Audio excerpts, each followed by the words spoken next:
are the ingredients aside from the tomatoes that we put into our salsa. Everything is grown in our gardens, all these peppers with the exception of the red bell peppers. Our climate usually doesn't allow us to ripen peppers quite red, but here's green bells, our jalapenos, here's a habanero, here's a couple bananas. These two, I'm not exact, they look like bananas, but they're a different type. Here's another medium heat pepper, and here's all our onions, a mixture of red, Spanish, and yellow onions, and we'll be chopping these all up, and we'll get back to you with some tomato information. Hi there, and here is my tomatoes. So I'll just show you how I chop them. And this is the key, I think. But anyways, I just poured hot boiling water on these, and they've already been soaking for about 2 minutes. So I'm just going to show how I chop one. So I do it to all of them.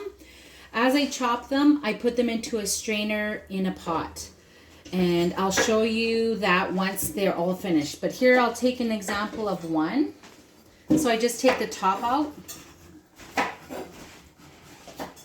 Okay, and then I gently peel the skin off, and this is a harder part, and sometimes if I get frustrated I'll just use my knife, but this is the harder part. Sometimes I have to do it twice to get the skins off, and so I will take all the skin off, and then I'll show you how I chop it.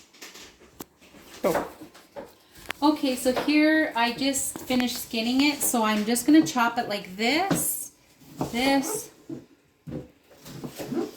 then ooh, there's a little skin. You don't want skins in there because they'll be in your sauce. They're hard to eat. Okay, just follow me, and then I take each tomato, and then follow here. I put them in a strainer over a pot, and then I keep doing this, and I'm going to do this to the rest of these. I'm still continually boiling water. In the recipe it says 12 cups. Terry and I have done it so much that I don't know. We usually have a pot full. We kind of estimate, so that would be like 20 tomatoes or a bag full of these Romas. That not fun peeling them, but they're yummy, and they're Roma tomatoes. You do not have as juicy of a salsa. These are all from our garden too, so really nice. I just cut this away. And once I'm done, I'll show you how it looks like. It'll be full. I give it a little shake, and then I add it to my pot to make the salsa.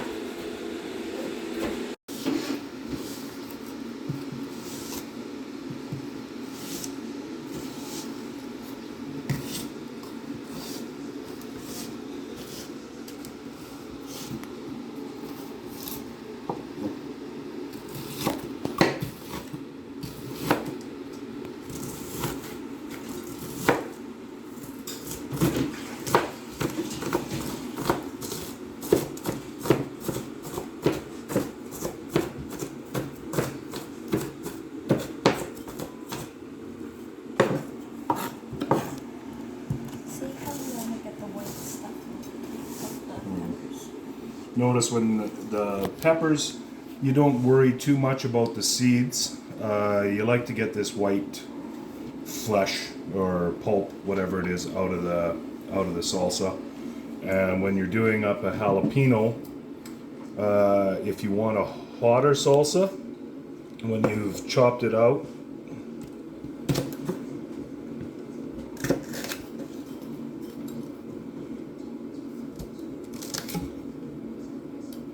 if you want a hotter salsa, just leave a lot of the seeds in.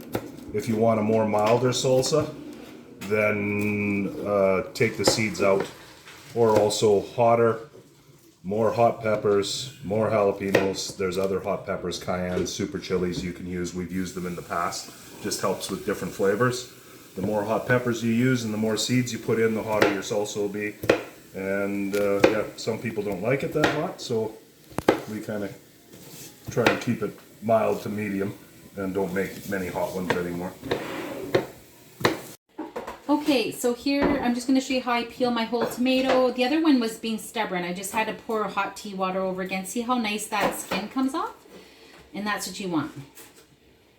And it's all off.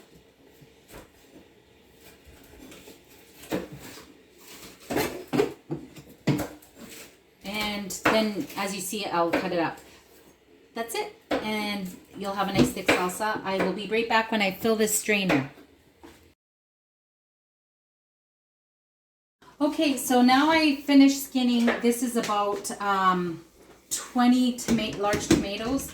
So I'm just going to shake them. So I'll show that soon. Then she's going to show you in the pot. And with this juice, you can make like almost like a clamato juice. And you add a bunch of, I can give that to you if you would like that recipe. And then I'm just going to dump this in the pot and you can see how much it kind of give an idea how it looks like. Okay, there we go. I'm still peeling more. I'm making a double batch, but that's about a single batch if you want to. So 12 cups or roughly 20 large tomatoes. Thank you. So here's all the ingredients.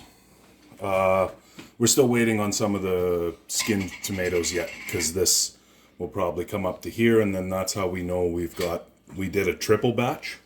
So all of the different seasonings and whatever that has to go in here, we just triple them. The amount of tomatoes is tripled. The amount of onions and peppers, which we kind of do off the top of our heads just to know how much is in this pot, has been tripled. So when we put in the different ingredients, over here on the left we have our parsley out of the garden. There's we triple it, so that's, well, Chrissy will go over the recipe with everyone after, but there's our parsley, oregano, our cayenne that we've dried out in the past, paprika, pickling salt, of course, tomato paste, tripled, sugar. That's something, because tomatoes contain so much sugar, that's something you can play with that to your own taste. We've cut ours in half, and then we just kind of monitor what we put in. This we did because we're putting 3 times as much ingredients in here, tomatoes and everything. Instead of a quarter cup, we put 3/4 of a cup. So there you have it. Okay, so now we've got all the ingredients are in there. We're cooking it now, so you're gonna want to bring your salsa to a boil. And then after that, you turn it down and you just let it simmer, and it has to simmer for at least 30 minutes. The more you simmer it, the more folie-party the vegetables will get, and if it's too liquidy, you can boil or it'll tighten up a bit. Over here is our sealers. The way we seal and preserve these, there's different methods. You can use an oven method, a water bath method. All we do for our salsa is make sure your sealers are good and clean. Boil some water in an electric kettle. You pour the boiling water over the rims. You're going to sterilize the rims. The steam comes up, sterilizes it. And then when your salsa is just about done, you're going to take your sealer tops. In here, I haven't boiled this yet, so my fingers are safe. And try and replace these every year or two. Make sure you have good sealers, and you're going to want to bring these to a boil as long as they've been to a boil for a bit before you use them, and we'll catch up with you when we start canning it. So now we're at the canning stage of it. The salsa has been brought to a boil and then allowed to simmer for at least a half an hour. Our jars are sterilized, our sealers have now been in there.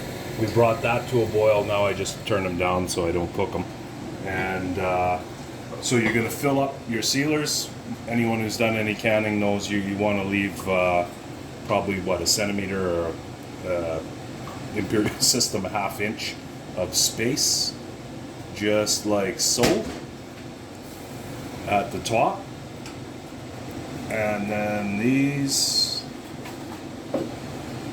sealers, try and keep the rim clean, and then screw it on just snug. I don't even know how to describe that, but you don't want to over tighten them, but you don't want to leave them loose.